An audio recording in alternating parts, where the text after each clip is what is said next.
Hello everyone, इस video में हम पढ़ने वाले हैं ह्यूमन रिसोर्स मैनेजमेंट का chapter number 2 which is contemporary issue in HRM challenges and emerging trends in HRM. तो इसमें हम क्या पढ़ेंगे? इसमें हम पढ़ेंगे कि ह्यूमन रिसोर्स मैनेजमेंट मतलब एक ह्यूमन रिसोर्स डिपार्टमेंट में कौन कौन से चैलेंजेस है जो फेस करने पड़ते हैं, कौन कौन से एमर्जिंग चैलेंजेस है जो हमें फेस करने पड़ते हैं।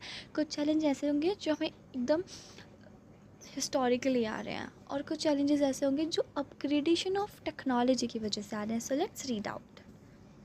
सो फर्स्ट पढ़ेंगे एमर्जिंग इश्यूज इन एचआरएम, जो कि चैलेंजेस हैं। ये इन्वायरमेंट जितना बढ़ेगा उसी तरह चेंज आते रहेंगे और एक अच्छा ऑर्गेनाइजेशन वही होता है जो इन चैलेंजेस को अच्छे से फेस कर लेता है, जो कि अपने चैलेंजेस के साथ साथ अपनी ऑर्गेनाइजेशन की एक्टिविटीज़ को भी एकदम साथ में लेके चले, जो चैलेंजेस को अच्छे से अडेप्ट कर पाए और उनके साथ इंक्रीज़ कर पाए। That's the real organization. So first read करते हैं, that is increased workforce. Management of increased workforce possesses challenges for HR managers as the workforce is more conscious of its right.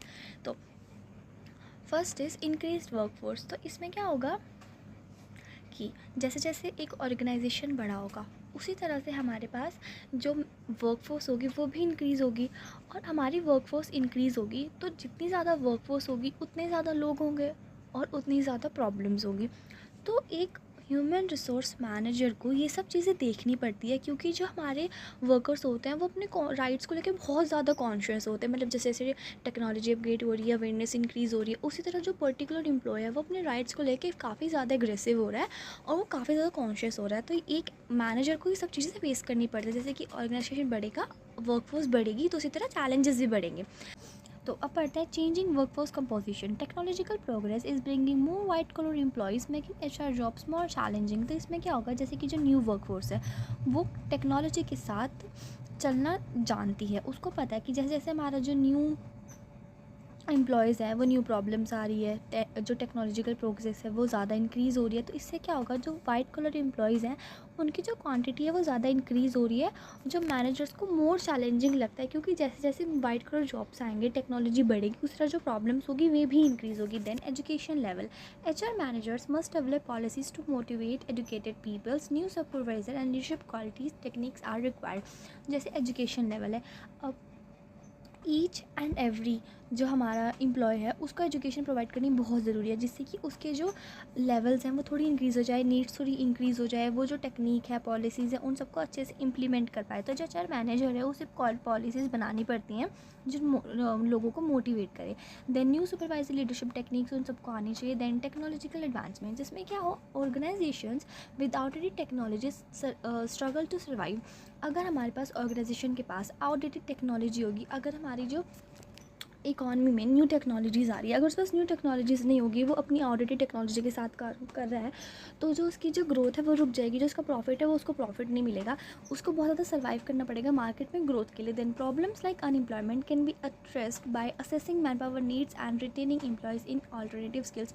जो प्रॉब्लम्स हैं unemployment वगैरह की, ये सारी काफ़ी देखी जाती है अगर हमारी आउटडेटेड टेक्नोलॉजी है हमारे पास, क्योंकि अगर हमें एक पर्टिकुलर प्रॉफिट चाहिए होता है तो उसके लिए हमें टेक्नोलॉजी होनी चाहिए, ऑटोमेशन अच्छा होना चाहिए, कंप्यूटराइजेशन होना चाहिए ऑर्गेनाइजेशन में, ये सब होना चाहिए। Then computerize information system, it affect coordination and strategic decision making. जो हमारा कंप्यूटराइज सिस्टम होता है, आजकल का जो हमारी डॉक्यूमेंटेशन होता है, डाटाबेस होता है, वो सबका हमारे कंप्यूटर पे होता है। देन इससे हमारा जो डिसीजन मेकिंग वो थोड़ी स्ट्रैटेजिक हो जाती है, क्योंकि सब कुछ एकदम प्रोफेशनली हो रहा है। Managers need to be computer literate to copy changes. हमारे जो चेंजेस है, जो टेक्नोलॉजिकल चेंजेस है, बहुत ही ज़्यादा रेयरली यूज़ हो रहे हैं, चेंज हो रहे हैं, हमें न्यू न्यू टेक्नोलॉजी आ रही है डे बाय डे, हमें अडेप्ट करना चाहिए। तो इसीलिए जो हमारा मैनेजर्स है उनको थोड़ी कंप्यूटरी लिटरेट होना चाहिए, उन्हें टेक्नोलॉजी के साथ आगे बढ़ना चाहिए, उनको इम्पैक्ट स्ट्रैटेजी सब आनी चाहिए जिससे कि वो अच्छे से कॉप कर पाएँ चेंजेस के साथ।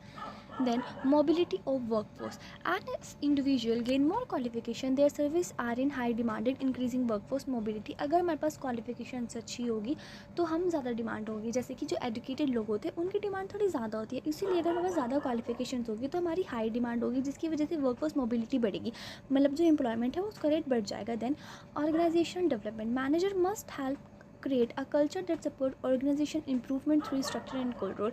हमारे पास जो ऑर्गेनाइजेशन डेवलपमेंट है, हमारे पास एक ऐसा मैनेजर्स होने चाहिए, ऐसी टीम होनी चाहिए जो लोगों को मोटिवेट करे उनको डिसिप्लिन सिखाए, उनकी टाइमिंग, डिसीजंस, लेबर, सुपरविजन एकदम अच्छे से कर पाए, जिसकी वजह से हमारा जो ऑर्गेनाइजेशन है वो थोड़ा डेवलपमेंट के वे में आएगा। Then new work ethics, a new work ethic is needed. हमारे जो एथिक्स होने हैं वो एक ऑर्गेनाइजेशन में होने बहुत ज़्यादा ज़रूरी है। HR must adapt jobs and provide motivators like flex time due to rising personal ambitions.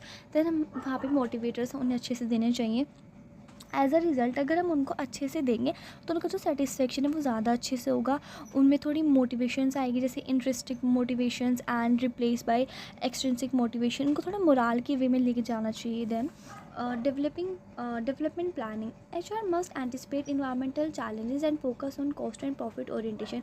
जो हमारा HR मैनेजमेंट है उसे अपने इन्वायरमेंटल चैलेंजेस के साथ साथ अपने ऑर्गेनाइजेशन के कॉस्ट एंड प्रॉफिट ओरिएंटेशन भी होना चाहिए। उसे अपने cost, profit, planning, development in सब में भी इन्वॉल्व होना चाहिए, जिससे कि जो प्रॉफिट है वो एक ऑर्गेनाइजेशन को अप्रोप्रिएटली मिले। Then new personal policies, shift from traditional to professional management, focusing on training, participative method. जो हमारे ओल्ड और हिस्टोरिकल जो ट्रेनिंग टेक्निक्स थी वो उतनी ज़्यादा प्रोफेशनली नहीं थी, तो इसी तरह में ट्रेडिशनल से हमारा आज के टाइम का मॉडर्न टाइम के ट्रेनिंग्स पे आना चाहिए, जैसे कि training, participative, on the job training, ये सब आना चाहिए। Then industrial relations, political unions affiliations cause unrest, inter-unions rivalry में वर्शन। जो हमारे industrial relations in the sense like government, हमारे जो गवर्नमेंट है, इंडस्ट्रियल रिलेशन हमारे कुछ अच्छे इंप्रूव होने चाहिए मल्टी यूनियंस के साथ अच्छे से, जिससे कि हमारा जो ग्रोथ है वो एकदम सुफिशेंटली इंक्रीज़ करे। Then HR approach and participative management, focus on participative leadership and treating employees as non financial interest and क्रूशल्स।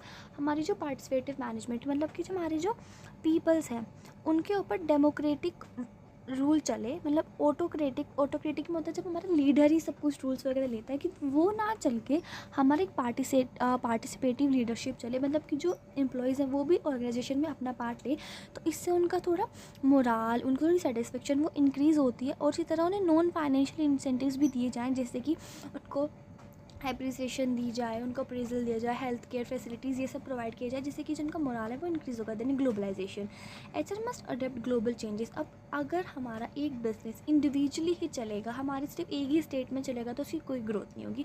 अगर वो अपनी branches overall India, overall country चलाए और उसी तरह अपने ग्लोबली जाए, अपनी ग्लोबल मार्केट में एंटर करे, देन उसी तरह उसका जो बिज़नेस होगा वो एक्सपैंड करेगा, उससे ग्रोथ मिलेगी। Then HR must adapt global changes मिलेंगे। देन फर्म स्टेट कॉम्पिटिटिव, जिससे कि वो थोड़ी कॉम्पिटिटिव नेचर में जाए और उसे चेंजेस अडेप्ट करने की थोड़ी ज़्यादा हैबिट हो।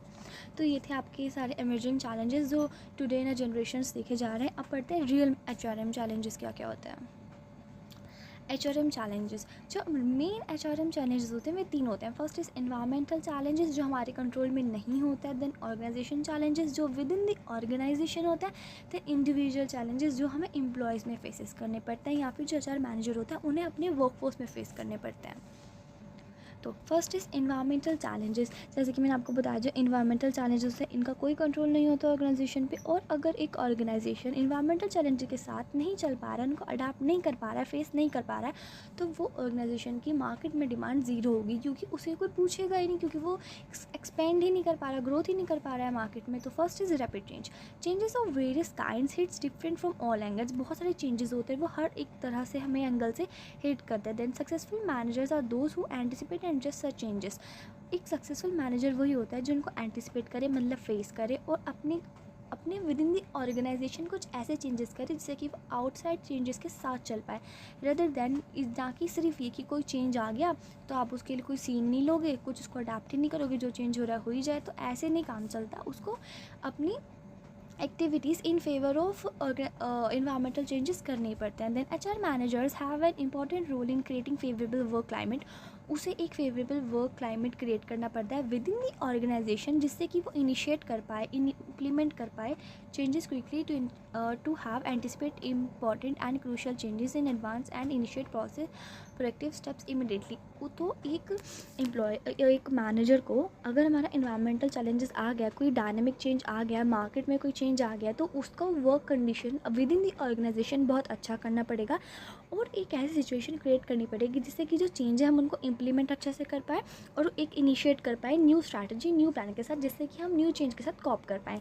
Then second is workforce diversity. Workforce diversity मतलब एक ऑर्गेनाइजेशन में बहुत सारे लोग होते हैं, बहुत सारी मतलब जो हमारी नीड्स होती हैं, जो एम्प्लॉयज़ होते हैं आउटसाइड एरिया, जो हमारे हाथ में नहीं होता है, लाइक जैसे बोलते हैं कि every person is different from me, ये सारी चीज़ें। then diversity has been defined as any attribute that humans are likely to use to tell them that is person different from me, जैसे कि अपने आप को superior दिखाना, जैसे कि जो हमारी human beings में जो different attributes देखे जाते हैं, like that person is different from me and does include such factors, जिसमें हम बहुत सारे factors include करते हैं जैसे कि age, gender, education, values, culture, norms, हम सब ये सारी चीज़ें जब include कर देते हैं हम diversify करते हैं within the humans, मतलब ये human अलग है, ये human अलग है। जब differences age, gender, education, values पे किए जाए तो वह आ जाता है हमारा वर्कफोर्स डाइवर्सिटी में। HR manager have to deal with the following new trends in the workforce diversity. जो वर्कफोर्स डाइवर्सिटी बहुत ज़्यादा वास्ट कंटेंट है। अब देखते हैं पर्टिकुलर कौन कौन सी चीज़ों में उसे फोकस करना पड़ता है।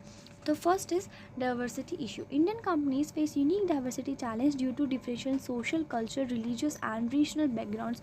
तो फर्स्ट इज डाइवर्सिटी इशू, जिसमें कि जो इंडियन कंपनीज होती हैं उन्हें बहुत ज़्यादा फेस करना पड़ता है, जैसे कि सोशल, कल्चर, रिलीजियस, कौन से रीजन, रिलीजियस बैकग्राउंड्स, इन सब चीज़ों के लिए होता है वो वुमेन एट वर्क की जो वुमेन होती है उसे डुअल करियर फोकस करना पड़ता है। फर्स्ट इज़ पर्सनल लाइफ, जैसे बेबी, पेरेंट्स, फैमिली, हस्बैंड, इन सब पर फोकस करना पड़ता है। Then meanwhile second the corporate life, जिसमें उसे अपने प्रोफेशन फॉलो करना पड़ता है। तो डुअल करियर उसको अडाप्ट करने के लिए बहुत सारी चीज़ों से निकलना पड़ता है। तो उसी लिए हमारा जो एक इन्वायरमेंट होता है वो थोड़ा अनस्टेबल हो जाता है, क्योंकि वो दोनों जगह नहीं जॉब ऐसे प्रेफर कर सकती ना एक साथ। The rise of women and dual career couples in the workforce pushing employees to provide child care facilities and flexible work एक अरेंजमेंट। तो एक ह्यूमन के लिए डुअल करियर एक्सेप्ट करना बहुत ज़्यादा टफ हो जाता है। वो अडेप्ट कर लेते हैं बट वो बहुत ज़्यादा टफ हो जाता है। तो उसको ईजिली अडेप्ट करने के लिए जो एक एम्प्लॉयर होता है उसे बहुत सारी फैसिलिटीज़ प्रोवाइड करनी पड़ती है, जैसे कि child care facilities and flexible work arrangements. Then third is changes in employees values. जो एम्प्लॉयज़ का जो परस्पेक्शन है वो अपनी मार्केट को, अपने एम्प्लॉय को किस तरीके से देख रहे हैं, वो perspective. Work is now seen adjust unseen as just one part of life, not in sole identity. Employees seek better work-life balance, more leisure and decision-making participation. जो एक एम्प्लॉय होता है उसे हर चीज़ में इन्वॉल्व करना चाहिए, डिसीजन मेकिंग में, life balance में, इन सब में, जैसे कि थोड़ा मोटिवेटेड होते हैं। लेवल ऑफ एजुकेशन, ही increases in employees educational level as changes their attitude. अगर हमारा एजुकेशन लेवल उनका इंक्रीज़ करेंगे तो उनका जो पर्सपेक्टिव है, जो उनका एटीट्यूड है टुवर्ड द ऑर्गेनाइजेशन, वो एक अच्छा हो जाएगा। Then better education means employee expects more from their jobs and more aware of their right. अगर हम उनको अच्छी एजुकेशन देंगे तो उनको अपने राइट्स के बारे में पता होगा, तो वे वही राइट्स हमारी ऑर्गेनाइजेशन से डिमांड करेंगे। देन और उन्हें अपनी जॉब से हायर एक्सपेक्टेशंस होगी, वो जितना वर्क कर रहे हैं वो उतनी तो एक्सपेक्टेशन रखेगी ही इन रिटर्न की। Then management must redesign jobs to match qualification of educated employees. जो मैनेजमेंट होगा वो जॉब को उसी तरह से रीडिज़ाइन करेगा जिससे कि एजुकेटेड लोग उसको अच्छे से अडेप्ट कर पाए। वही कि मान लीजिए कोई हाई कैलिबर वाला एम्प्लॉय है तो उसे हाई कैलिबर वाली ही जॉब प्रोवाइड की जाएगी। Then if not done it may lead frustration. अगर हमारी ये चीज़ें हो ही नहीं रही है, मतलब पीपल की डिमांड है, मतलब एक एम्प्लॉय की डिमांड है कि उसको थोड़ी हाई लेवल की जॉब प्रोवाइड करें क्योंकि उसका कैलिबर हाई है, उसको वो प्रोफेशंस, वो स्किल्स आती है। अगर ऐसा नहीं होगा तो उसमें फ्रस्ट्रेशन आ जाएगी, एब्सेंटीज़म आ जाएगा, ग्रीविनेंस आ जाएगा, टर्नओवर हाई हो जाएगा, वो थोड़ा काम पे ध्यान नहीं देगा क्योंकि उसको जॉब सेटिस्फेक्शन मिल ही नहीं रही है, तो फोकसली काम कर ही नहीं सकता। Then organization often aim for maximum similarity rather than being embracing diversity which can challenging in managing workforce. जो ऑर्गेनाइजेशन होता है वो एक्सपेक्ट करता है कि सिमिलैरिटी होनी चाहिए, मतलब कि जितने आपके एम्प्लॉयज़ है, जितने आपकी पर्टिकुलर जॉब है उनमें सिमिलैरिटी होनी चाहिए, बट इन रियलिटी सिमिलैरिटी नहीं होती, डाइवर्सिटी होती ही होती है। Each employ, each human and each job and each position at each post. तो उसी तरह से जो मैनेजर होते हैं बहुत सारी प्रॉब्लम फेस करनी पड़ती है। Then third is globalization. ये था सारा वर्कफोर्स डाइवर्सिटी। फर्स्ट हमने पढ़ा rapid changes, second workforce diversity, अब थर्ड पढ़ना है ग्लोबलाइजेशन की ग्लोबलाइजेशन का क्या चेंज है। Then globalization has reshaped the nature of the workforce. ये वर्कफोर्स को रीशेप कर देता है just because it has lead the emergence of multi cultural work environment. अब वो ग्लोबली है ऑर्गेनाइजेशन तो उसे मल्टी कल्चरल वर्क इन्वायरमेंट मिलेगा. Then employee now interact across the border in cultures, क्योंकि जब तो एम्प्लॉय है वो अक्रॉस द बॉर्डर्स मिल रहा है, मतलब अभी वो अपने इंडियन का कल्चर ओरिजिन में है, अब वो मीनवाइल इसी तरह सामने वाली कंट्री के भी कल्चर को एंजॉय करेगा. Then HR must ensure proper culture integration to avoid misunderstanding. अगर उनके मन में पहले से ही परसेप्शन अलग होगा, लेस एजुकेटेड लोग होंगे, तो वो मिसअंडरस्टैंडिंग क्लियर कर लेंगे. तो इसीलिए मिसअंडरस्टैंडिंग को क्लियर करने के लिए उनको प्रॉपर एडुकेट मिलनी चाहिए. देन उनको कल्चर इंटीग्रेशन के लिए सपोर्ट करना चाहिए. Then with diversified backgrounds HR face challenges of creating opportunity for corporation and growth, क्योंकि उनका बैकग्राउंड काफ़ी ज़्यादा डाइवर्सिफाई है, तो उन्हें अपॉर्चुनिटी क्रिएट करनी पड़ती है उन सब चीज़ों को फेस करने के लिए. Then changes in political environment. Government policies directly influence HR practices. जो गवर्नमेंट होती है उनकी जो पॉलिसीज़ होती है वो डायरेक्टली इन्फ्लुएंस करती है ह्यूमन रिसोर्स प्रैक्टिसेस को. देन पॉलिसीज रिलेटेड टू जैसे wages, benefit, reservation, training, HR practices, इन सब को लेके होती है. Then HR must adapt to stay complement and efficient. Let me explain this. जो हमारी जो पॉलिटिकल इन्वायरमेंट होता है, जैसे कि जो गवर्नमेंट है वो हमेशा वेलफेयर के लिए काम करता है, वर्किंग क्लास के लिए, मतलब जितने हमारे एम्प्लॉयज़ हैं उन सबके वेलफेयर के लिए जो गवर्नमेंट है वो काम करता है. जैसे कि वो इंटरफेयर करता है राइट्स में, पब्लिक एट लार्ज के लिए, सब के लिए. तो जो गवर्नमेंट होता है वो कभी कभी प्राइवेट सेक्टर को रिस्ट्रिक्ट भी कर देता है काफ़ी ज़्यादा लॉस के लिए. मीनवाइल जो प्राइवेट सेक्टर होता है वो कभी कभी गवर्नमेंट सेक्टर के साथ पार्टिसिपेट करता है किस किस चीज़ों के लिए, पब्लिक हेल्थ के लिए, एजुकेशन के लिए, ट्रेनिंग के लिए एंड डेवलपमेंट के लिए एंड इंफ्रास्ट्रक्चर के लिए. तो ये था जब गवर्नमेंट एंड प्राइवेट सेक्टर मिल के काम करता है. Then change in legal environment. Legal environment में क्या आते हैं, legal framework such as industrial relation called impact labour laws. कुछ हमारे लीगल फ्रेमवर्क्स होते हैं, कुछ लॉज होते हैं, कुछ रूल्स एंड रेगुलेशंस होते हैं जो हमारे लेबर लॉ और इन सब पे काम आते हैं, जैसे कि child labour, women labour, under age labour, इन सब के ऊपर इंप्लीमेंट होता है. Then new legal reforms aim to improve working condition and flexibility. जो हमारे न्यू लीगल रिफॉर्म्स हैं, जो हमारे न्यू रूल्स एंड रेगुलेशन है, वो किन किन चीज़ों पे फोकस करते हैं, वर्किंग कंडीशंस पे एंड फ्लेक्सिबिलिटी पे, कि ऑर्गेनाइजेशन की वर्किंग कंडीशंस क्या चाहिए. Then HR managers has to manage the legal shift carefully to avoid litigation and promote fair activities. हमारी जो रिसेंटली जो हमारी लीगल इन्वायरमेंट है वो फोकस करता है कि प्रैक्टिसेस कैसी चल रही है, थोड़े वो इन फेवर ऑफ एम्प्लॉयज़ है कि नहीं है. Then changes in psycho social needs. Psycho social needs में क्या क्या होता है, employee today expect more than job security, they want meaningful work. उन्हें जॉब सिक्योरिटी चाहिए, उससे ज़्यादा उन्हें एक मीनिंगफुल वर्क चाहिए कि जहाँ पे वो काम कर रहे हैं वो अच्छा एक वर्किंग कंडीशन के साथ हो. Job rules must reflect psychological needs and social fulfilments, just not economic needs. सिर्फ उन्हें पैसे ही नहीं चाहिए होते, सिर्फ उन्हें मॉनेटरी फाइनेंशियल ही ये सभी सेटिस्फेक्शन नहीं चाहिए होती, उन्हें सोशल फुलफिलमेंट भी चाहिए होती, साइकोलॉजिकल मतलब एक सेटिस्फेक्शन अंदर से मोराल आना चाहिए कि येस उनको प्रेस्टीज मिलनी चाहिए. Then HR should use a humanistic approach in job design. उनको एक ह्यूमनिस्टिक जॉब अप्रोच करनी चाहिए, क्योंकि जस्ट उनको कोई मशीन या फिर टूल नहीं समझना चाहिए अपने एम्प्लॉयज़ को, वे भी एज अ ह्यूमन है, उनको एसिड समझना चाहिए. और कुछ रूल्स एंड रेगुलेशंस, कुछ policies in favour of them होनी चाहिए. And same this technology. Rapid tech advancement demand constant skill upgrade. अब technology day by day increase हो रही है, तो उसी तरह से वो डिमांड भी बढ़ेगी, तो उसे एकदम स्किल अपडेट एजुकेटेड पीपल्स चाहिए अपने जॉब में. Then jobs are becoming more knowledge based. जो जॉब हो रही है वो बिकम नॉलेज बेस्ड हो रही है ज़्यादातर.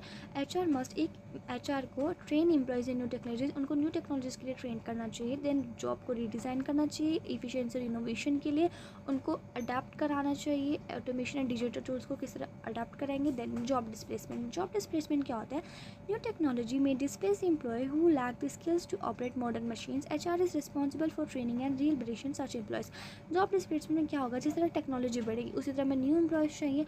तो अगर एक एम्प्लॉय एग्जिस्ट करना चाह रहा है उसी पर्टिकुलर जॉब पे, तो उसके लिए उसे जॉब ट्रेनिंग एंड रिहेबिलिटेशन देनी चाहिए. देन जॉब इनरिचमेंट में क्या होता है, technologically skilled employ often find more rewarding. Benefits include increase productivity, reduce prices, increase wages. तो जॉब इनरिचमेंट में क्या होता है, उन्हें कुछ अपग्रेड दिया जाता है, plan training and development program से भेजा जाता है, उनके वर्क में कुछ और एक्टिविटीज़ इंक्लूड करी जाती है. इससे क्या होगा, प्रोडक्टिविटी इंक्रीज़ हो जाएगी और हमारी जो वेजेस है, प्राइसेस है, ये सब भी इंक्रीज़ हो जाएंगे. Then impact on human relation. Technology effect not just tasks but human interaction with the organisation.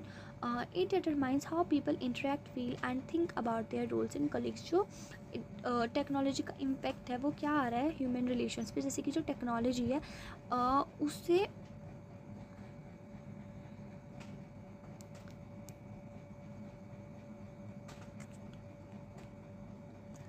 Then impact on human relations.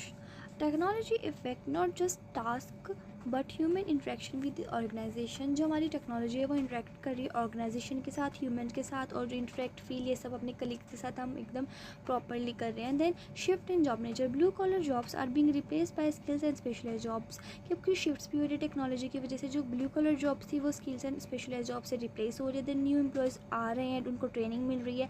जो HR का रोल क्या है, जॉब को रीडिज़ाइन करना, न्यू चार्ट्स बनाना, एडजस्ट करना, कंपनसेट करना, उन्हें इन्हांस करना, उन्हें मोटिवेट करना, उन्हें मोराल देना, ये सब उनका काम है. Then 8th is skill shortage and the rise of the service sector. की स्किल इज शॉर्ट हो रही है एंड जो राइज हो रहा है सर्विस सेक्टर का. Service sector is growing due to change in customer needs, technology, laws and business structure. जो सर्विस सेक्टर है वो उसमें चेंज क्यों आ रहा है कस्टमर की नीड्स की वजह से, क्योंकि customer preference are always changing, they are not in a constant.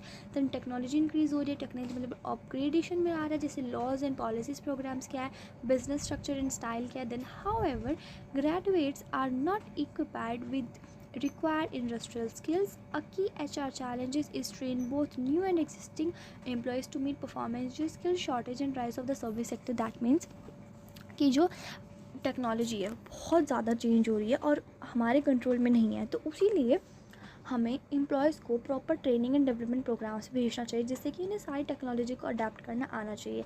The 9th is social factors. Society now demand social responsibility from business. Actions of a company closely monitored by the public. If the firm doesn't meet expectation, they credibility for the success are affected. HR manager must evaluate social impact on policies before implementation. Protective planning is need to ensure public approval and social alignment. Social factor में क्या होता है, late me explain this. अगर एक business society के resources ले रहा है तो उसका ये फ़र्ज़ बनता है कि वो सोसाइटी को उसी तरह से रिसोर्सेज के रिटर्न में थोड़ा वेलफेयर दे, एम्प्लॉयमेंट जनरेट करे, इन सब फैसिलिटीज़ को अवेलेबल करे, पब्लिक फैसिलिटीज़ चलाए, पब्लिक कन्वीनियंस चलाए. देन एक जो सोसाइटी है वो डिमांड करती है सोशल रिस्पॉन्सिबिलिटी बिजनेस से. अगर ऐसा नहीं करते हैं वो, अगर उनकी एक्सपेक्टेशन को मीट नहीं करते हैं तो इनका सोशल इम्पैक्ट बहुत बड़ा बुरा पड़ता है एक बिज़नेस पर. Protective planning is needed to ensure public approval and social element. और अगर कोई ऑर्गेनाइजेशन उसे अच्छे सक्सेशन चाहिए तो उसे प्रोटेक्टिव प्लानिंग करनी पड़ेगी और पब्लिक अप्रूवल देना पड़ेगा, सोसाइटी के लिए कुछ करना ही पड़ेगा. देन ये था आपका पूरा एनवायरमेंटल चैलेंजेस. अब पढ़ते हैं ऑर्गेनाइजेशन चैलेंजेस की. विद इन द ऑर्गेनाइजेशन कौन कौन से चैलेंजेस है. तो फर्स्ट इज़ कॉस्ट कंट्रोल. जो एक ऑर्गेनाइजेशन होता है उसे कॉस्ट तो कंट्रोल करनी पड़ती है. Cost management is vital to business successful और फेलियर. अगर हमारी कॉस्ट अच्छे से नहीं होगी, अच्छे से मैनेज नहीं होगी, हम सिर्फ कॉस्ट ऐसे लगाते रहेंगे, प्रॉफिट नहीं मिलेगा तो हमें ऑफकोर्स फेलियर मिलेगा. So HRM must show the value through cost alignment with organizational goals. तो HRM को, ह्यूमन रिसोर्स मैनेजमेंट मैनेजर को एक कॉस्ट अलाइनमेंट देना ही पड़ता है जिससे कि वो गोल्स को अच्छे से कंप्लीट कर पाए. People related cost like composition, hiring, turnover are common target for cut during economic down turns. अगर हमारे डाउन टर्न्स आ रहा है तो वो हायरिंग, टर्नओवर, इन सब चीज़ों पे थोड़ा लो कर देता है. देन की HR कॉस्ट चैलेंजिंग इश्यूज. कौन कौन से चैलेंजेस होते हैं, मेन चैलेंजेस जो उन्हें फेस करने पड़ते हैं. Balancing competitive benefit to retain talent without over spending. एक उनको ये बैलेंस करना बहुत ज़्यादा अनकंट्रोलेबल हो जाता है जब उन्हें बेनिफिट्स भी चाहिए पर उन्हें मतलब उनको एक एम्प्लॉय है एजुकेटेड, उसको अपनी ऑर्गेनाइजेशन में रख के भी रखना है at a low wage, but उनके पास प्रॉफिट भी नहीं है बट वो उसको रखना भी चाहते हैं. Balancing competitive benefit to retain talent without over spending. उन्हें अपना टैलेंट चाहिए भी पर वो ओवर स्पेंडिंग भी नहीं करना चाहते हैं उसके ऊपर. Then hiring and turnover are expensive. जो हायरिंग और टर्नओवर होता है बहुत ज़्यादा एक्सपेंसिव होता है तो उसके लिए हमें अच्छे से रिक्रूटमेंट एंड रिटेंशन करना चाहिए. Then focus on employ health and safety, boosting consistency and productivity. तो एक ऑर्गेनाइजेशन है उसे एम्प्लॉयज़ की हेल्थ एंड सेफ्टी पे फोकस करना चाहिए क्योंकि उससे हमारी कंसिस्टेंसी एंड प्रोडक्टिविटी इंक्रीज होती है. Then all strategies aim to limit man cost and efficiency. जितनी भी हमारी प्रैक्टिस है, जितनी मेरी लिस्ट्स हैं, ये हमारी मैन पावर कॉस्ट इफेक्टिवली पे काम करते हैं. Then second is productivity. Managing employees productivity is ongoing challenges. HR must collaborate with leadership to ensure strategic alignment. हमारी प्रोडक्टिविटी को इंक्रीज़ करना है तो जो एक मैनेजर है उसको लीडरशिप क्वालिटी बहुत अच्छे से आनी चाहिए जिससे कि वो एम्प्लॉय का मोराल एंड वर्क फोर्स को एकदम चैलेंजेस के साथ एकदम मिला के चले. Then there's continuous pressure to boost productivity and stay ahead competitively. एक कॉम्पिटिटर से आगे बढ़ने के लिए हमें हमेशा अपनी प्रोडक्टिविटी को अच्छे से मेंटेन करके चलना पड़ता है. एक एम्प्लॉय में अच्छा एकदम वर्किंग कंडीशन, जो इन्वायरमेंट है वर्क फोर्स का, वो अच्छे से स्टेबल होना चाहिए. Then sustainably productivity growth is now standard expectation is business norm. जो हमारी सस्टेन प्रोडक्टिविटी ग्रोथ है, जो हमारी प्रोडक्टिविटी की ग्रोथ है, वो एकदम स्टेबल होनी चाहिए, एकदम स्टैंडर्डली यूज़ होनी चाहिए, ग्रो होनी चाहिए, जिससे कि ऑर्गेनाइजेशन की गोल अच्छे से कंप्लीट हो जाए. देन बिल्डिंग कोर कॉम्पिटेंस, ये क्या होता है? HR plays a key role in developing an organization core strength such as human resource, market capabilities and technology expertise. तो बिल्डिंग कोर कॉम्पिटेंस क्या होता है? Building core competence in the main part of the business. तो इसमें क्या होगा, जो HR manager होगा उसको ऑर्गेनाइजेशन की स्ट्रेंथ पे फोकस करना पड़ेगा, जैसे कि human resource, market capabilities and technological expertise, इन सब पे. Competence can generate a competitive advance. अगर वो ह्यूमन रिसोर्स, मार्केटिंग, टेक्नोलॉजिकल, इन सब पे फोकस करेगा तो हमारे कॉम्पिटिटिव एडवांटेजेस आएगा. Then in a globalisation market to strategies path और एडवांटेज. हमारी ग्लोबली मार्केट में दो चीज़ों का एडवांटेज मिलेगा. That is cost leadership, becoming the industry lowest cost producer. Cost leadership में मतलब कि हमारी जो कॉस्ट होगी वो हम गिरा देंगे. देन डिफरेंशिएशन मतलब offering unique value that customer highly rewarded. जो अपने कस्टमर्स हैं उनको हाईली एकदम यूनिक वे ऑफ सेलिंग ऐसे देना. Then the strategies demand significant investment and strategic planning. इसके लिए हमें एक इन्वेस्टिंग एंड स्ट्रेटेजिक प्लानिंग थोड़ी सी यूज़ करनी पड़ती है. Then fourth is organizational restructuring. तो ये क्या होता है? Restructuring is a common specially in tough economic condition. ये कॉमन होता है टफ कंडीशंस में. That it may occur due to various reasons, जैसे कि new business acquisition, low performance, market shifts, need to stay competitive और relevant. जो organization restructuring है ये कब आता है? जब हमारा जो बिजनेस एक्विजिशन बहुत ज़्यादा न्यू है, परफॉर्मेंस हमारी लो है, मार्केट में शिफ्ट हो रहा है, हमारा स्टे कॉम्पिटिटिव है और मतलब जो कॉम्पिटिटिव हमारा अहेड चल रहा है. Then restructuring is a complex and sensitive process that signify impact of organization success. जैसे हमारा सक्सेस पे इम्पैक्ट पड़ता है. Then HR plays a critical role in managing restructuring by guiding both management employees. जो हमारा रिस्ट्रक्चरिंग है, जो एक मैनेजर इसको वो कैसे हैंडल कर सकता है? गाइड कर सकता है मैनेजमेंट को एज वेल एज एम्प्लॉयज़ को, जॉब को जैसे हैंडल करके, एम्प्लॉय असाइनमेंट, ट्रेनिंग, इन सब पे डिपेंड करके रिस्ट्रक्चरिंग प्रोसेस को मैनेज करके. Then managing expected cost, timelines and legal considerations को. Then a major HR challenges is a management of human aspects. उसके बाद मेन ह्यूमन चैलेंजेस क्या होता है कि उसे ह्यूमन एस्पेक्ट को फोकस करना पड़ता है. Then the long term impact on employ moral and productivity can influence the success of new structure. हमारा जो लॉन्ग टर्म इम्पैक्ट और जो एम्प्लॉय का मोरल है हमारी न्यू लॉन्ग टर्म डिसीजंस पे डिपेंड करता है. देन अब पढ़ते हैं इंडिविजुअल चैलेंजेस. अब इंडिविजुअल चैलेंजेस कौन कौन से होते हैं? Employ empowerment. एम्प्लॉय एम्पावरमेंट क्या होता है? एक ऐसी स्ट्रैटेजी है, फिलॉसफी है जो एम्प्लॉयज़ को कैपेबल बनाती है डिसीजंस लेने के लिए रिगार्डिंग दी जॉब्स. जो उनको बताते हैं कि आपके क्या क्या वर्क है, क्या क्या रिस्पॉन्सिबिलिटी है और उनके क्या रिजल्ट्स होने चाहिए. इसके लिए उन्हें एक एम्प्लॉय स्किल्स दी जाती है, रिसोर्सेज, अथॉरिटी, अपॉर्चुनिटी, मोटिवेशन, ये सब चीज़ें उन्हें प्रोवाइड करनी चाहिए.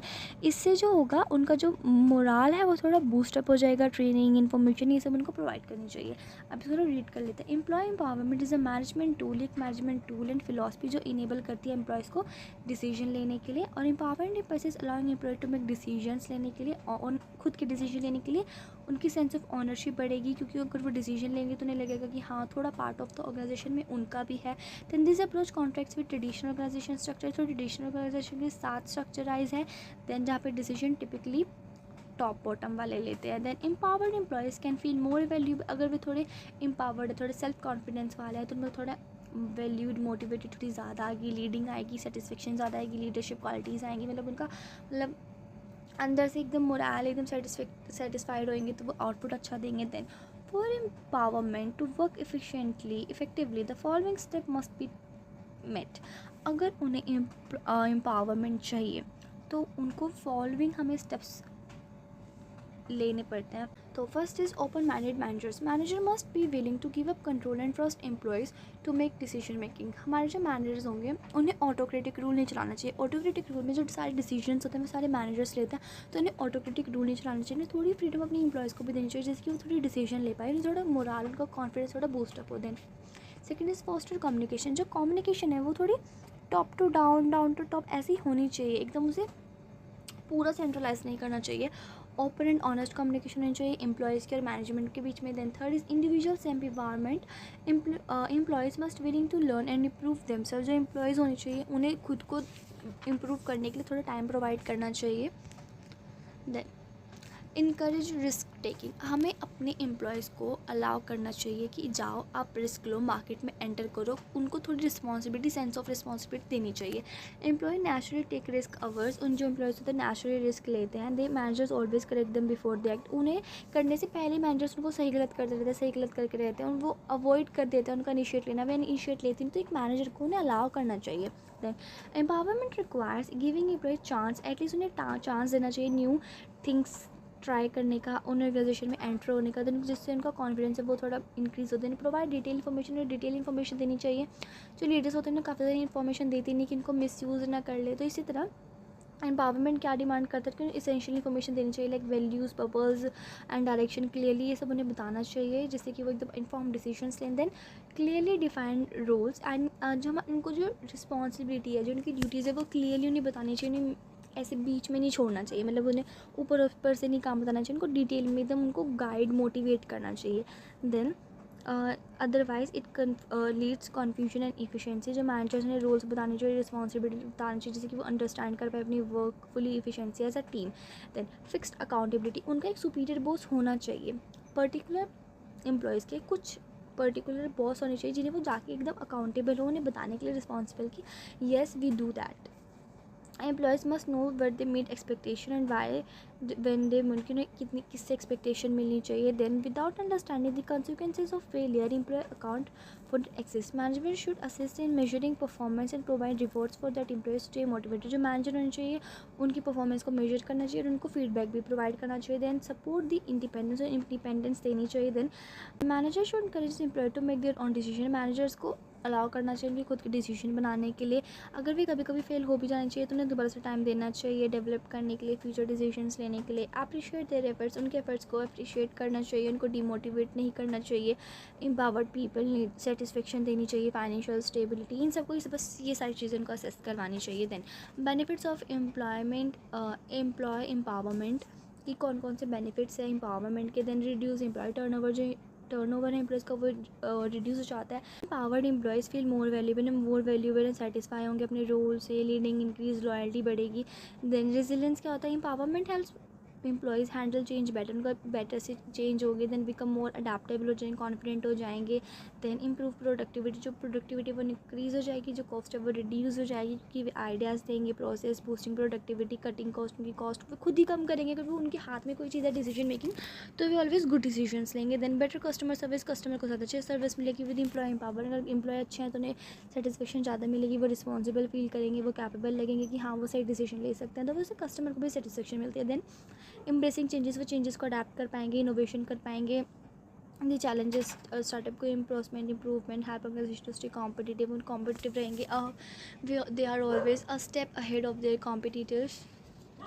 देन ब्रेन ड्रेन, तो ब्रेन ड्रेन क्या होता है, it refers to situation where highly skilled qualified और talented individual leave an organisation region और country to seek better opportunity elsewhere, usually for higher पे, बेटर वर्किंग कंडीशन है और a career growth. अब मान लीजिए कि हमारी ऑर्गेनाइजेशन में बहुत ही educated, skilful, professional person employ काम कर रहा है हमारे, अब उसे बेटर पर्क्स मिल रहे हैं, हम दे नहीं रहे हैं, हम उनकी अपनी कॉस्ट बचाने के चक्कर में उसको सैलरी अच्छे से नहीं दे रहे हैं, तो एक ऑर्गेनाइजेशन में उसे उसी पोस्ट पे बहुत अच्छी सैलरी मिल रही है, perks, medical facilities, extra incentive, non incentive, सारी फैसिलिटीज़ मिल रही है, तो वो ऑफकोर्स हमारी जॉब छोड़ देगा और वहाँ पे शिफ्ट हो जाएगा।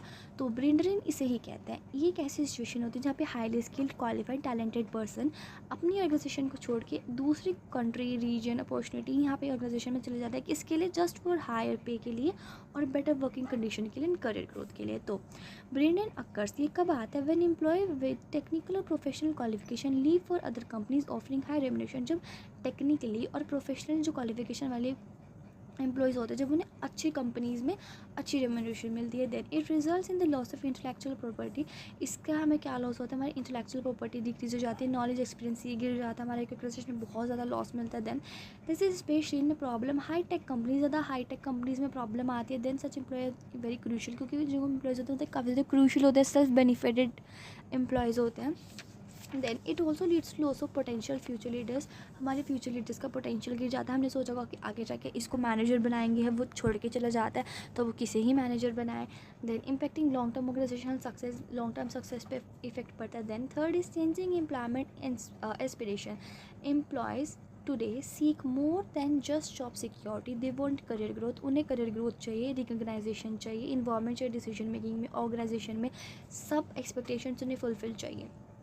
उन्हें नॉन इंसेंटिव्स भी चाहिए, सिर्फ उन्हें इंसेंटिव फैसिलिटीज़ नहीं चाहिए। Then new work ethics with globalization and competition, organization now expect high performance. Globalization के साथ, कंपटीशन के साथ उन्हें अपनी high performance and quality standards चाहिए, जैसे कि वो अपने एक्सपेक्टेशंस को पूरा कर पाए, मोटिवेटेड रहे। Then job security, then job insecurity, rapid changes like automation, restructuring, cost cut leads fierce job loss. अगर हमारी ऑटोमेशन आती रहेगी, रिस्ट्रक्टिंग आती रहेगी, कॉस्ट कंट्रोल आती रहेगी, तो हमें अपनी जॉब्स को लॉस होने का फियर रहेगा। Then HR needs to manage this by providing clear communication support. जो HR मैनेजर होता है उसी पर डिपेंड होता है कि वो एक प्रॉपर कम्युनिकेशन सपोर्ट दे अपने एम्प्लॉयज़ को, जिससे कि जो उनकी इनसिक्योरिटी है वो थोड़ी कम हो जाए। Then matching people with organization, HR must ensure the right person is selected and placed in a role that fits both individual and organizational needs। जो HR होता है ये उसका एक रोल होता है कि वो ऐसे ही एम्प्लॉयज़ को अपॉइंट करे जो अपनी नीड भी पूरी कर सके, देन ऑर्गेनाइजेशन की नीड भी पूरी करें। Then selected person people in roles that fit into both individually and organizational need। इससे हमारी efficiency and job satisfaction increase हो जाता है। then seventh is downsizing। तो downsizing involves reducing the size of organization to improve efficiency. Downsizing क्या होता है, जब हम किसी ऑर्गेनाइजेशन की साइज़ को रिड्यूस कर सकते हैं उसकी एफिशिएंसी बनाने के। While necessary sometimes it bring challenges, इसमें काफ़ी ज़्यादा चैलेंजेस आते हैं, जैसे कि काफ़ी लोगों की जॉब लॉस हो जाती है क्योंकि उन्हें साइज़ छोटा करें तो पोस्ट हटानी पड़ेगी। देन मोराल लो हो जाता है, increase workload for remaining staff. अब बाकी स्टाफ को उनका काम करना पड़ रहा है जिनकी जॉब लॉस हुई है, तो उन पे ज़्यादा काफ़ी ज़्यादा प्रेशर आ जाता है। रेजिस्टेंस फ्रॉम यूनियंस, रेजिस्टेंस आ जाता है यूनियन से। Then role of HR in downsizing includes, जो HR का क्या क्या काम होता है, जैसे कि क्लियर कॉम्बिनेशन को क्लियर करा, जैसे कि लोगों में अभी भी होप अच्छी रहे। Then counselling and support of effective employees, जो इफेक्टेड एम्प्लॉयज़ है जिनको काफ़ी ज़्यादा फ़र्क पड़े इन चीज़ों को सपोर्ट करना चाहिए, काउंसलिंग करनी चाहिए, बातचीत करनी चाहिए। देन मैनेजर लीगल इश्यूज़, जो लीगल इश्यूज़ है डाउन साइज करने के, उनको इश्यूज़ को मैनेज करना, कोऑर्डिनेट विद ट्रेड यूनियन के साथ कोऑर्डिनेट करना, उनको समझाना कि नहीं this are right, take measures.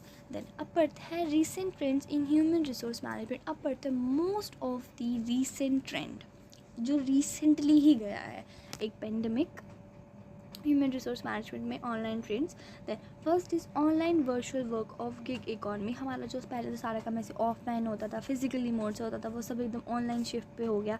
Then the कोविड-19 pandemic lead increase work from house setup, remote working. पहले हम पर्सनली ऑफलाइन जाके काम करते थे लैपटॉप्स में, ऑफिस में, तो कोविड-19 की वजह से क्या हो गया, हमारा वर्क फ्रॉम होम होने लगा, रिमोट वर्किंग होने लगा। Gig economy, rise of short and contracts of freelancer work, हमारा शॉर्ट टर्म कॉन्ट्रैक्ट इंक्रीज हो गया like freelancing work. Then organization must improve employee experience for remote workers, जो remote workers हो गया उनका जो एक्सपीरियंस है वो ज़्यादा इंक्रीज हो गया। Future work models will B traditionally and gig based employment. अब पहले हम ट्रेडिशनली मतलब ऑफलाइन जाके काम करते थे, अब वो सब गिग बेस्ड हो गया। एम्प्लॉयमेंट मतलब भी ऑनलाइन भी होने लगा, एक मतलब अब वो पूरे लाइफ टाइम के लिए होने लगा, जैसे कि पहले ऑफलाइन होता था, अब पूरी लाइफ टाइम ऑफलाइन काम करते। अब कोविड-19 की वजह से मैं ऑनलाइन काम प्रोवाइड होने लगा, तो जब एक बार ऑनलाइन काम प्रोवाइड हो ही गया तो अब पूरे लाइफ टाइम के लिए ऑनलाइन प्रोवाइड होगा, तब ऑफलाइन एंड प्लस ऑनलाइन दोनों का कॉम्बिनेशन से काम होगा। Then future work models will be blend traditional with gig based employment. Same digitally transform HR। अब डिजिटल ट्रांसफॉर्म HR में क्या है, use of digital HR tools like mobile analytics, call outs based platforms. अभी हमारी जो tools है वो online हो गए like mobile analytics, then cloud based platforms use होने लगे। Then helps in efficient recruitment, employee engagement and performance management. अब हमारा एफिशिएंट रिक्रूटमेंट होने लगी, एम्प्लॉयमेंट एंगेजमेंट अच्छा होने लगा, परफॉर्मेंस मैनेजमेंट अच्छा होने लगा। Then HR must adapt to fast changing tech trends and lean transformation efforts. अब हमारा जो HR है वो फास्ट चेंजिंग टेक्नोलॉजी आने लगा, ट्रांसफॉर्मेशन एफर्ट्स अच्छे से हो गया। Then third is virtual team building. Virtual team are now more common duty remote. Virtual मतलब कि जो रियल में नहीं है, जो वर्चुअल टीम मतलब जो ऑनलाइन टीम है वो ज़्यादा काम करने लगी है अच्छे से। HR मस्ट प्रोवाइड कोलैबोरेशन, हमारी कोलैबोरेशन अच्छी होने लगी है, कम्युनिकेशन होने अच्छी लगी है वर्चुअल टीम के साथ। Important faster team spirit, physical distance हमारा मेंटेन होने लगा। अब हम ऑनलाइन ज़्यादा फैमिलियर हो रहे हैं. Then HR design and change management. Organization need flexible, उनको HR डिज़ाइन है वो सब चेंज वगैरह हो रहा है. देन ऑर्गेनाइजेशन को फ्लेक्सिबल हो रहा है और चेंज अडेप्ट करना सीख रहा है. Must focus on designing job designing हो रही है. एंड अब न्यू बिजनेसेस आ रहे हैं मार्केट में, अप स्किल हो रही है, रीस्किलिंग हो रही रीस्किलिंग हो रही है. मतलब उनको अच्छे से मतलब गलत एडुकेट कर रहे हैं, ट्रेनिंग दे रहे हैं, डेवलपमेंट प्रोग्राम्स भी दिखा रहे हैं ऑनलाइन, ये सब चीज़ें. Then employee experience, focus on how employee feel and engage with the organization. अब ये एम्प्लॉय का एक्सपीरियंस मेजर किया जा रहा है कि उसे कैसा फील हो रहा है ऑर्गेनाइजेशन के साथ. जो HR लीडर्स हैं प्रायोरिटाइज कर रहे हैं, पॉजिटिव हो रहे हैं एम्प्लॉयज़ के टूवर्ड्स. एंड प्रोडक्टिविटी इंक्रीज़ हो रही है, बेटर कोलैबोरेशन हो रहा है, सेटिस्फेक्शन इंक्रीज़ हो रही है, हायर रिटेंशन मिल रही है. Then outside in approach to HR में क्या हो रहा है, traditionally HR focused intentionally focused internally. Now HR must align with external. For जो ट्रेडिशनली होता था और जो HR वो इंटरनली फोकस्ड होता था, पर अब जो है वह एक्सटर्नल फैक्टर्स को भी फोकस करे. Then HR should consider customer. वो पहले वो सिर्फ अंदर की पोजीशंस देखता था विद इन द ऑर्गेनाइजेशन, अब वो कस्टमर एक्सपेक्टेशंस अब फॉलो कर रहा है, कंपटीशन देख रहा है, एक्सटर्नल स्टेक होल्डर, इन सब चीज़ों पे फोकस कर रहा है. Then emphasis on how HR impact overall business outcome. अब सारे बिजनेस ओवरऑल आउटकम पे क्या इफेक्ट पड़ रहा है वो देख रहा है, स्टेक होल्डर्स की क्या सेटिस्फेक्शन है क्या नहीं है, इन सब चीज़ों पे फोकस कर रहा है. Data taking centre stages. Data is crucial for HR decision making. अब वो डाटा टेकिंग सेंटर स्टेज मतलब कि जो डाटा है वो क्रूशली यूज़ कर रहा है. जो HR मैनेजर्स है वो इवेलुएट कर रहे हैं परफॉर्मेंस, अपने वर्क प्लेस डायनेमिक, इन सबको एकदम एनालिटिकली यूज़ कर रहे हैं. Then data helps in measuring success. अब जो डाटा है वो सक्सेस मैनेज करने के लिए काम आ रहा है. Then data helps in measuring success of HR and environment के लिए. And mental health of man power की, जो मैन पावर है जो हमारे एम्प्लॉयज़ है उनकी मेंटल हेल्थ क्या है.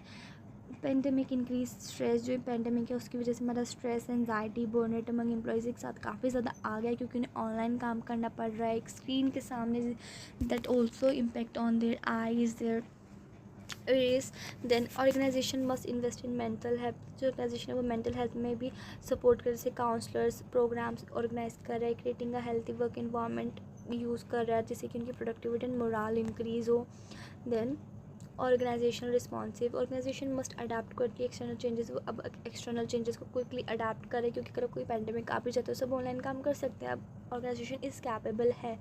Then HR should protectively guide organisational changes to help prioritise project. अब वो अच्छे से ग्रुपली काम कर रहा है, अब वो मेकिंग क्विक इफेक्टिव डिसीजंस हो रहे हैं, अब अच्छे से डिसीजन हो रहा है on the right time.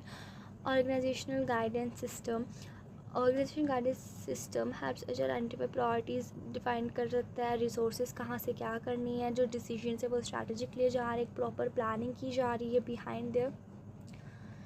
Competitors. Then combine data combine हो रहा है, लीडरशिप इनपुट्स आ रहे हैं, ऑटोमेशन हो रहा है, बेटर प्लानिंग अच्छे से हो रही है. देन सपोर्ट एम्प्लॉयज सबको सपोर्ट मिल रहा है, गाइड रिस्पॉन्सिबिलिटी एकदम लीडरशिप क्वालिटेटिव निभाई जा रही है. Then talent war, high demand for skilled labour and low supply have intensified the talent war का बात है जब हमारी डिमांड ज़्यादा होती है बट हमें लो सप्लाई मिल रही है. Then remote work increase global competition for talent. जो रिमोट वर्क था उसकी वजह से हमारा जो कंपटीशन है वो टैलेंट वाइज इंक्रीज होने लगा है. जो HR मस्ट है वो स्किल गैप्स कर पा रहा है. अब स्किल्स इन रीस्किल्स एम्प्लॉय हो रही है, इम्प्रूव इनिशियल टैलेंट डेवलपमेंट हो रहा है, retain and employed and redeploy talent efficiently. जो टैलेंट है वो इफेक्टिवली यूज़ हो रहा है, अपग्रेड हो रहा है, ट्रेनिंग मिल रही है, डेवलपमेंट ले रहा है. So yes that's for the chapter number 2 contemporary issue in HRM. ये था आपके इस चैप्टर में जो भी हमने पढ़ा. देन अभी नेक्स्ट वीडियो में हम नेक्स्ट चैप्टर कवर अप करने वाले हैं, that is for the planning. So until the next video take care.